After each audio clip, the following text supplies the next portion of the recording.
Hello everyone, it's me Clayton. I just finished watching Demon Slayer the movie, Mugen Train. Now, after several delays due to the COVID-19 pandemic, and after the extremely successful first season of the Demon Slayer, it was very clear that this movie had a lot of hype going into it. Especially since this movie, unlike a lot of anime films, is actually taking an arc from the manga, and instead of having it animated and released on Crunchyroll, just like the series, it was released in theaters and we had to wait longer than expected. But let me just tell you, it is absolutely worth the hype. And you can believe every positive thing that has been said about this film. But let's get to the story, shall we?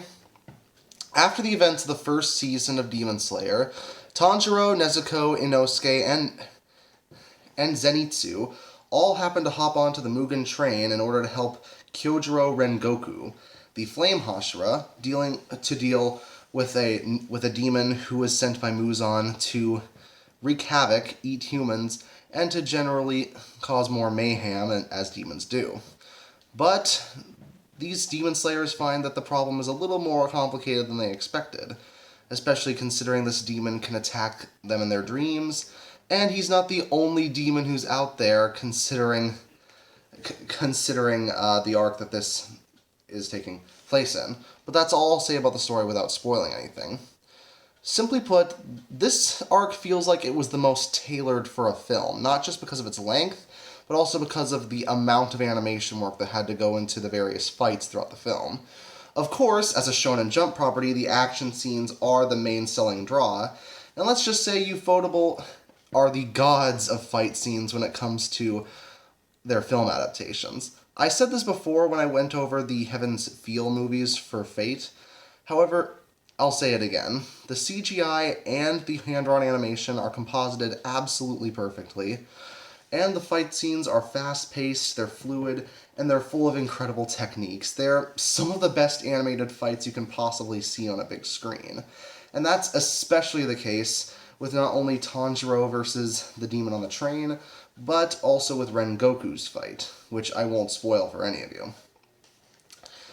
On top of that, Kyojuro Rengoku basically gets to steal the show at various points in the film, which makes sense considering this is the arc that formally introduces him. And let's just say his past not only is very sympathetic, but he's a very cool character with a lot of cool moves, and he has a very likable personality.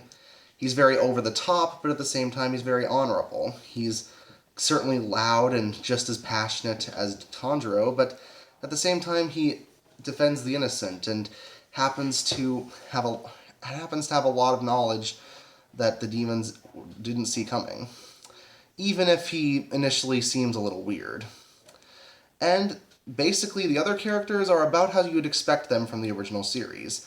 Tanjiro is the headstrong and very compassionate hero. Inosuke is as crazy as he always is. Nezuko is protective of her brother and also very interesting with her techniques. And Zenitsu is still as funny as he was in the original series. Now, it's true that there are the characters from the original series who make cameos in the film, but most of them are reserved for the finale, and for a reason that ultimately does make sense. It doesn't feel like they were just in the movie to please the fans. On top of that, the final fight in the film, which again I will not spoil, is probably one of the most emotional moments I've seen in a theater. As in, people didn't even leave their seats during any of the credits. They were just staring at the screen in awe, and the music that played was definitely one that lets you know that you'll probably need to get the soundtrack in order to get the most out of this experience. As for criticisms, I really can't think of any. The film's paced perfectly, it's animated perfectly, and I can't really find even one solitary thing wrong with it. So, if you're a fan of Demon Slayer, it's an absolute must-watch. You'll eat it up and probably love it forever.